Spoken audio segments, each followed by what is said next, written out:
Hola, soy Almitra y bienvenidos a esta nueva ensoñación literaria.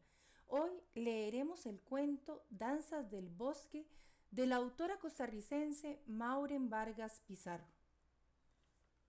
Me encuentro sentado frente a la gran montaña Lukchahuac. Un claro de luz penetra en la profundidad del bosque y abre una ventana multicolor que refleja figuras que simulan espejismos nacidos por el brillo del arco iris.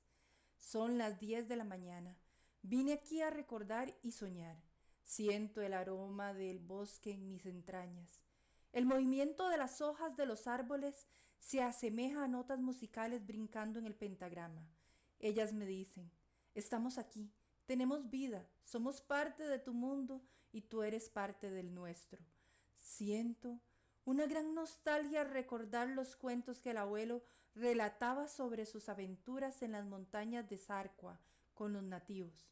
Aquellas historias cargadas de emociones, encuentros con animales salvajes que están a punto de extinguirse, el tigre, el saíno o chancho de monte, los cocodrilos, los venados, las águilas arpías, la danta y otros tantos que no alcanzo a recordar. Y me pregunto, ¿por qué? ¿Por qué somos tan incapaces de cuidarnos y cuidar lo que nos da vida? ¿Qué estamos haciendo los seres humanos con nuestro planeta? Solo piensan en destruir. Destruir. Nunca construir un mundo mejor. ¿Acaso ha llegado la hora final de nuestra existencia sobre el planeta Tierra? Estas y otras tantas preguntas calan profundamente en mí. Mi visión del futuro es por momentos desoladora. También pienso que mi generación tiene la fortaleza y el espíritu guerrero, luchador, indomable, heredado de los antepasados, indígenas con un profundo y mítico respeto por la madre tierra. Los conquistadores españoles, de aquellos nobles e hidalgos caballeros y valerosas mujeres que la historia ha negado su lugar en América Latina. Es lo que me da energía para seguir adelante y luchar. Y así como muchos de mi generación, que no queremos dejarnos arrebatar lo que nos pertenece, la vida. La vida. Me vienen a la memoria las figuras míticas de los indígenas, representadas en Tuarihuaquei, Sibacuac, el amo de la vida, con poder omnipotente, omnipresente, todopoderoso, por el que se alimentan los seres vivos, se crece libre o esclavo. Que Coldí, dueño de la vida a través del agua, de sus entrañas venimos, porque la tierra tuvo vida cuando el gran dios agua la irrigó. Le dio la orden de crecer, de multiplicarse, de crear los pueblos, de alimentarlos, de ser un padre fuerte y poderoso. Y la danza del fuego, una de las maravillosas e inolvidables experiencias que tuvimos el abuelo y yo cuando fuimos a montear, como decía él. Yo tenía solo 12 años. Era un jovencito sediento de conocimiento, de aventura, de experiencias mágicas. Estaba aprendiendo sobre mí y conociendo lo que estaba a mi alrededor. Miraba el mundo con ojos de asombro. Cada momento, cada situación nueva parecía abrir una ventana interna a mis emociones que afloraban como un rayo incapaz de contenerse. Yo las dejaba fluir en mi ser, aunque, debo confesar, a veces me producía miedo tanta fantasía y tanta sensación nueva. A veces era como una tormenta, como fuertes rayos e infinidad de luces que vibraban en mí. Cuando tenía como 12 años, un día me dijo el abuelo, ahora que has crecido, vendrás conmigo.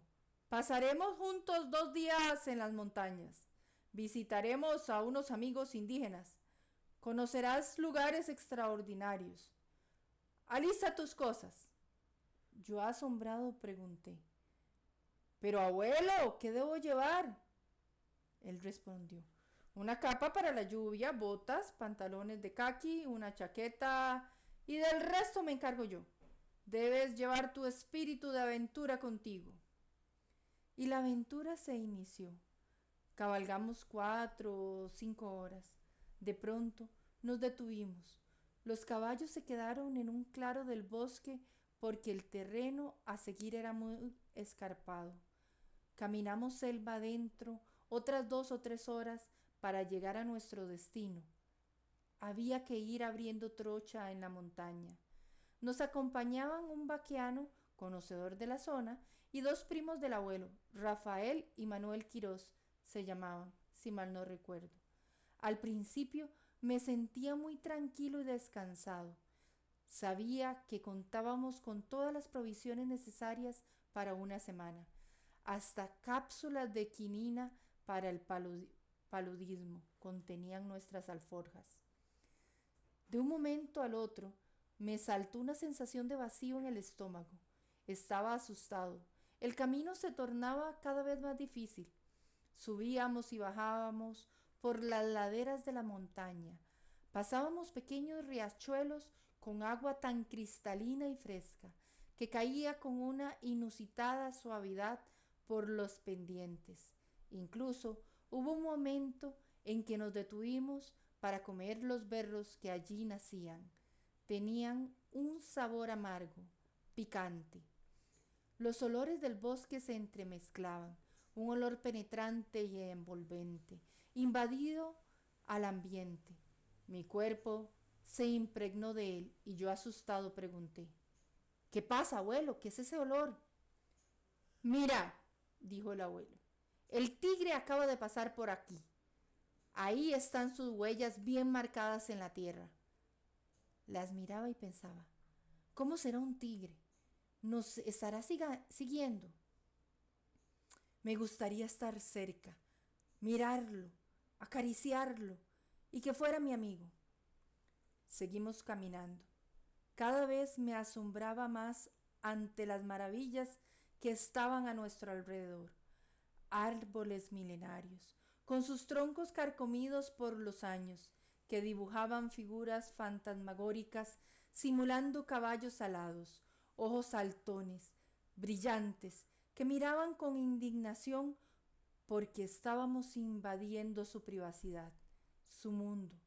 Con asombro parecían preguntarse qué hacíamos nosotros ahí, simplemente humanos que siempre buscan la aventura y desconocen el mundo interior del bosque. Otras veces parecían reírse de nosotros, cuerpos que se contorsionaban con el viento. Era como estar en un sueño mágico. Cualquier deseo o figura se podía transformar en realidad.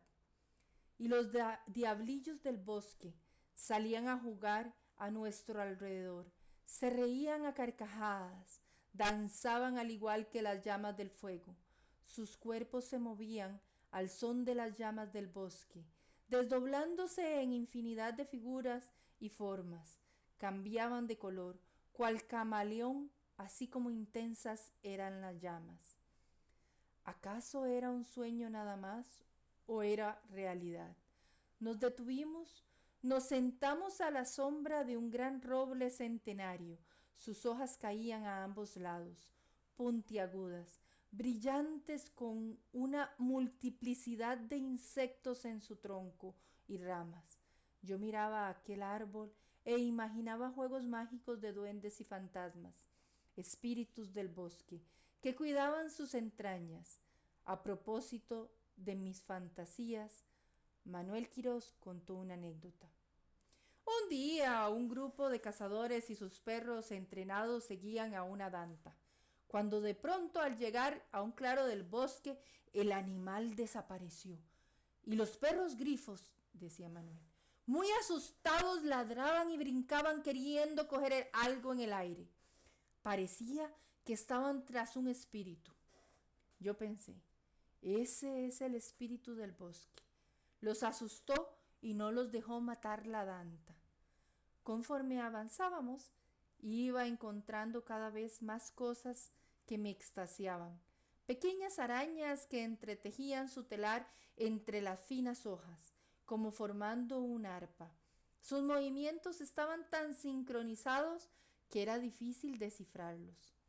Las hormigas que bajaban con grandes cargas desde las copas de los árboles, los mosquitos volaban y susurraban en nuestros oídos tiernas notas musicales, semejantes a la más bella sinfonía, como aquellas flautas que se escuchan en el concierto número 4 de Vivaldi.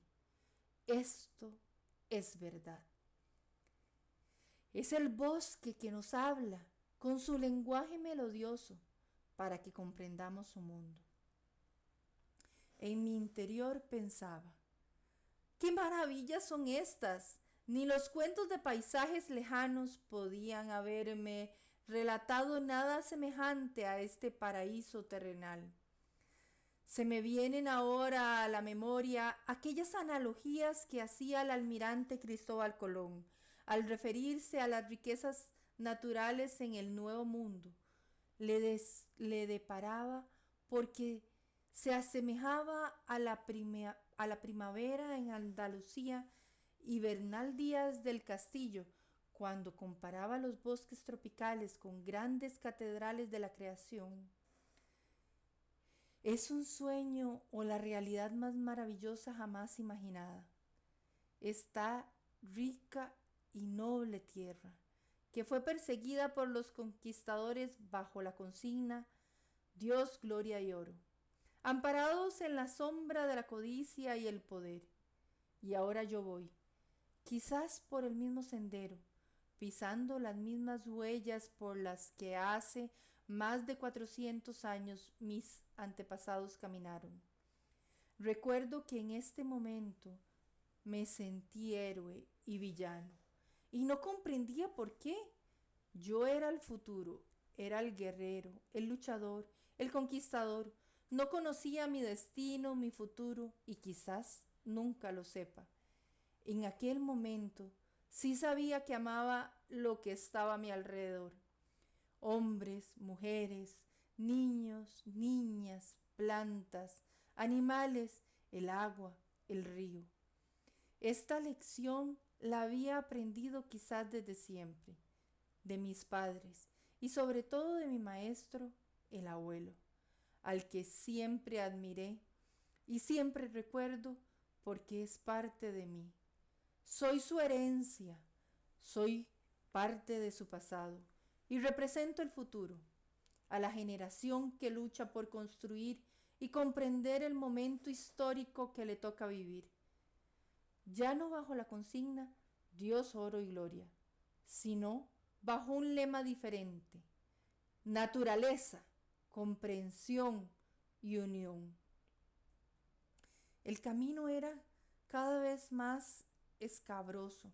Teníamos sed. Nos detuvimos frente a un pequeño riachuelo. Bebimos agua. Nunca había sentido tal satisfacción al saciar mi sed. El agua me sabía como el más exquisito manjar. La sed era una sensación que nunca antes había experimentado. Un vacío interno. La boca estaba reseca. La respiración se me aceleraba y me sentía desmayar. Aún así, disfrutaba cada momento de la experiencia y esperaba con ansiedad poder llegar al poblado indígena. Quería conocer cómo era la vida de ellos y las actividades que los niños de mi edad hacían. Mi curiosidad iba en aumento. No importaba mucho que el camino fuera pesado. El abuelo contaba con que siempre hacía este viaje durante el verano, desde que tenía 12 años, así como yo. Su padre lo traía y mi padre también lo hacía acompañado en varias ocasiones. Ahora era mi turno. Sus historias para entretenerme durante el camino eran emocionantes. Yo vivía cada relato. En nuestro viaje nos acompañaba Chocolate, el perro cazador guía, guardián inseparable en esta aventura. De pronto, vimos un grupo de hombres que venían de casa, traían 2 zahinos y 2 tepezcuincles. estaban muy orgullosos de su presa. Sus miradas irradiaban alegría, éxtasis. Al verlos sentí náuseas. No quería mirar a los animales.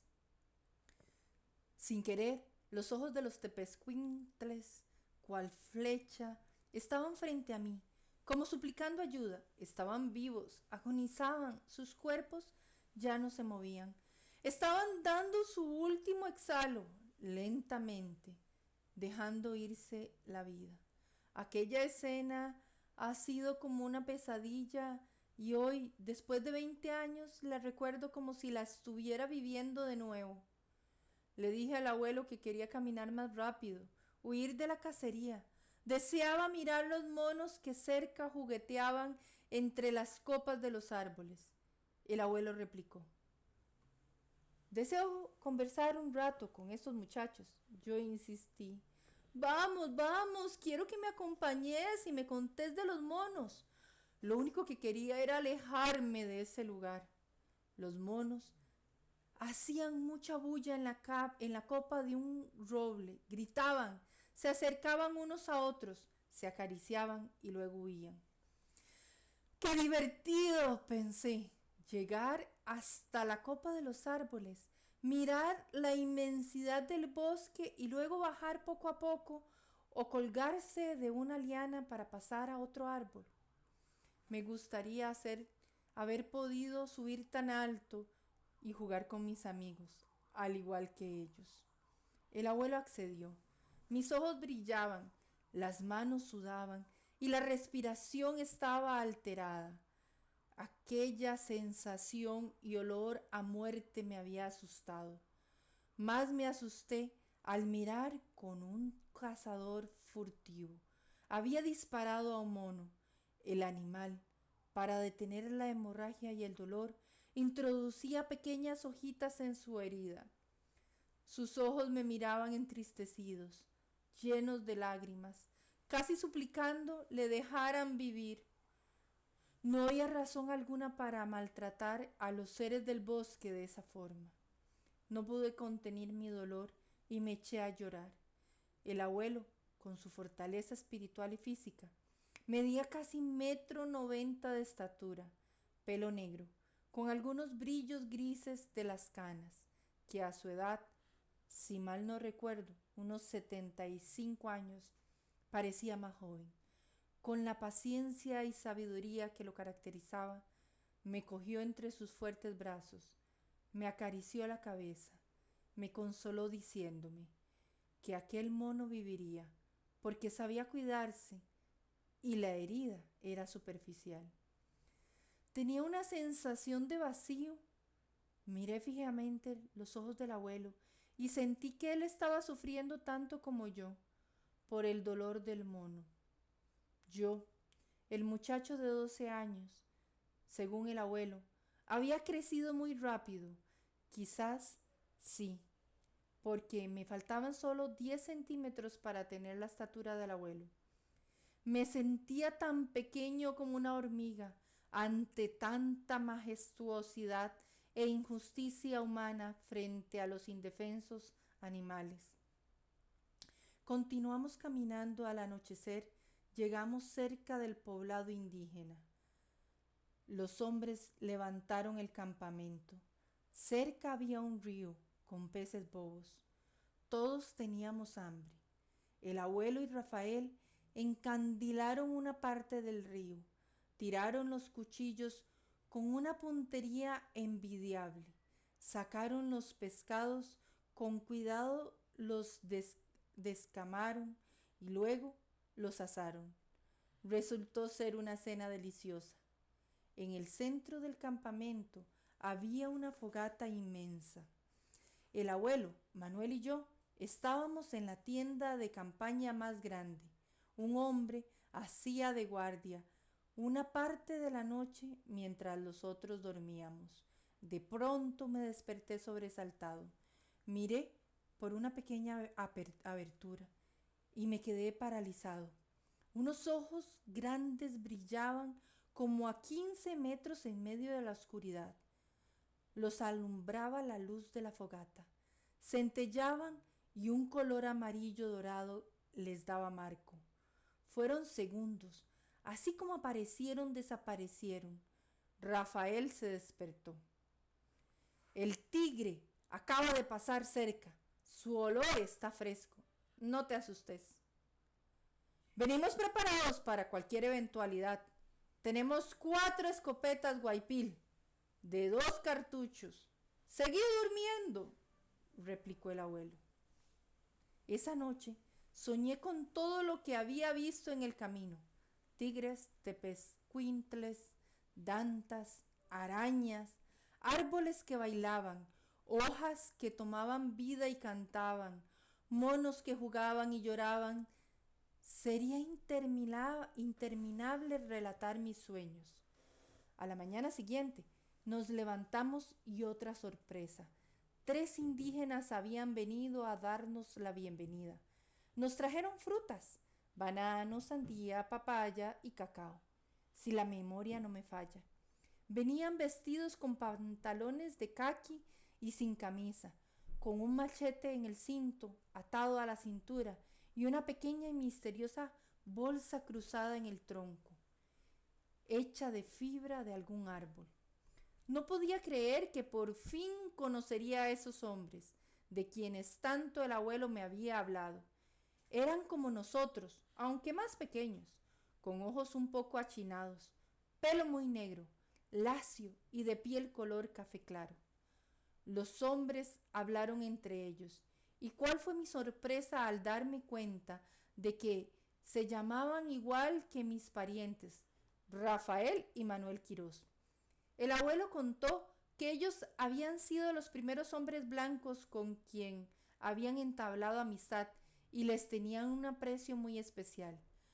Por ello, habían adoptado sus nombres, sobre todo para comerciar con otros hombres blancos, como los indígenas decían. Por fin, conocí la villa indígena Turisquí. Recordé aquella hermosa frase que un día leí al inicio de un viejo libro de cuentos. Esta tierra pertenece a la humanidad. Algunos ya han muerto, otros todavía vivimos, pero la mayoría aún no ha nacido. Los niños de la aldea, muy amigables, se me acercaron y me hablaron en una mezcla de idioma nativo y español. Me invitaron a irse de casa. Me sentí maravillado en la forma como estaban dispuestas sus casas. Las estructuras tenían bases de estacas, de forma circular con techo cónico. En ellas vivían los miembros de la familia del mismo linaje. La villa estaba formada por 10 casas o palenques, que conformaban un rectángulo en un pequeño claro del bosque. En los alrededores, árboles milenarios albergaban una cantidad de pájaros de diversos colores y tamaños, que cantaban durante el día melodías mágicas. Los monos cariblancos se acercaban a jugar con los niños, quienes les daban de comer en sus manos. A la hora del almuerzo, la familia del jefe de la comunidad nos invitó a su palenque, el más grande de todos. Nos sirvió iguana y venado asados, frutas muy dulces, piña, bayas salvajes, bananos y un fruto delicioso cuyo nombre no logro recordar, aunque su sabor lo he guardado en mi paladar. Y por supuesto, la chicha para los adultos no podía faltar para saciar la sed. Estaba totalmente abrumado. No sabía a dónde ir ni qué hacer. Mi abuelo, Rafael y Manuel sostuvieron una animada conversación con el jefe y los hombres de la villa. Intercambiaron bienes considerados exóticos y escasos: plumas, pitos y algunas mantas de algodón. En la tarde fui llevado a caminar por el bosque, a andar en un manantial fresco y brillante, donde los niños nos bañamos y jugamos a tirarnos de la cascada. Esa sensación de libertad y alegría la recuerdo como ayer.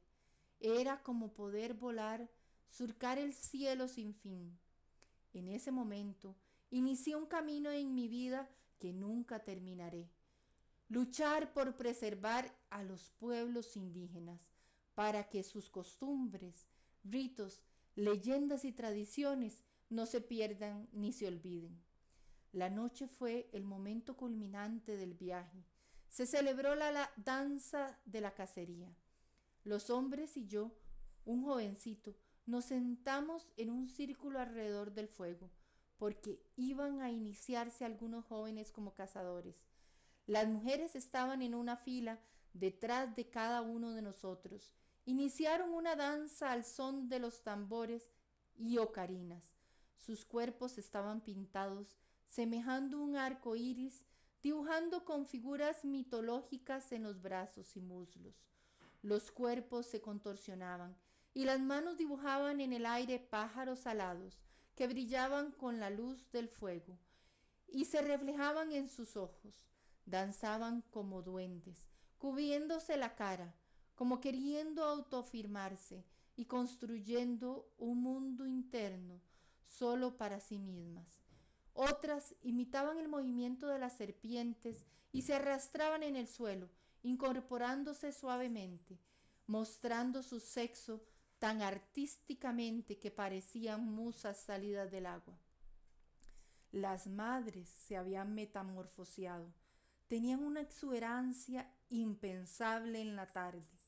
Las había mirado cocinando, trayendo agua del río, muy calladas al lado de sus padres o esposos. Parecían estufas, no se inmutaban ante nada ni nadie. Y de pronto la música las cambió, les dio vida, convirtiéndolas en seres mágicos. Tantos años han pasado en aquel momento. Yo no comprendía qué pasaba. Solo veía a las madres diferentes, exóticas, místicas y fascinantes. Hoy en día comprendo el sentido de autoafirmación femenina que les daba el baile a las mujeres. Es la lucha constante que enfrentaban las mujeres en dos planes: ser madres y ser mujeres. Esa parte erótica velada por la sociedad y la parte mágica que solo una ceremonia como la danza del tambor puede revivir, salir del letargo, darles vida y mostrar su mundo interno. La música fue subiendo de tono, el tamborileo era cada vez más intenso, las mujeres continuaron bailando, cantaban dulce e intensamente a la madre tierra, por la fertilidad, por la casa y por la nueva etapa de vida que empezarían sus hijos. Los hombres se incorporaron uno por uno en el círculo de danza. Sus movimientos bruscos simulaban atrapar al animal salvaje, luchar y vencerlo, para llevarlo como trofeo a las mujeres. Sus cuerpos brillaban cual fuego, erotizados y pujantes. En un instante, la música cesó y nos retiramos. El abuelo, pienso ahora, se sentía asustado ante ese espectáculo que yo había presenciado. En ese momento le pregunté: ¿qué baile tan extraño? Nunca había visto nada igual. ¿Por qué mueven tanto sus cuerpos? Hubo un gran silencio, minutos eternos. Sentía que nunca me iba a responder. De pronto, su voz entrecortada dijo: es parte de sus costumbres. Me miró a los ojos y yo comprendí que no debía seguir preguntando, solo debía mirar. Dirigí mi mirada a aquellas personas de ojos rasgados, cabellera negra y lacia, que se movían con el viento, su piel dorada por el sol, su música, llegaban a lo profundo de mi ser. Todos ellos eran los espíritus del bosque que, transformados en personas, llevan su mensaje a nosotros. Hombres blancos, incrédulos de la vida que contenía el bosque. Nos alejamos y volvimos a nuestro campamento. Esa noche soñé con los hombres cazando. Mi deseo de ser parte de ellos me veía en la casa de la danta como un trofeo que le llevaba a una joven de cabellos negros como azabache y mirada hechizante. Sabía que al día siguiente debíamos partir. Me levanté muy temprano. Escondido volví a la villa. Estaba muy intrigado. No podía irme sin saber más de su vida. Eran como las 5 de la mañana. Había mucha bruma. La niebla era muy densa y cubría el lugar. Todo estaba en calma. Se sentía una gran paz y el silencio inundaba el lugar. De entre la bruma apareció el jefe. Se me acercó y me dijo con tono severo y dulce: ¿Sabe tu abuelo que estás aquí? Yo asustado respondí con la cabeza: No, no. Parecía que su voz se la llevaba el viento. Ya empezaba a soplar una brisa más suave que estaba anunciando el amanecer. Tu abuelo se preocupará si se levanta y no te encuentra. Sin embargo, me miró fijamente con sus ojos grandes, ojos negros, y sacó una ocarina de una bolsa que tenía atada a la cintura. Me la regaló y con firmeza dijo: Vuelve al campamento. Pronto nos veremos. Regresé perturbado. El abuelo, Manuel, Rafael y los otros hombres que nos acompañaban estaban levantando el campamento. Todo fue muy rápido. Empezamos de nuevo la marcha de regreso a casa. No quería regresar, quería quedarme a vivir en ese mundo mágico, donde el sueño era realidad y la realidad se convierte en sueño y fantasía. Hoy, al igual que ayer, al internar mi mirada en Luxahuac, vuelvo a vivir mi primera experiencia en un mundo mítico. ¿Fue un sueño o fue realidad? Fue un momento de mi vida. Muchas gracias por acompañarme en esta ensoñación literaria. Nos vemos.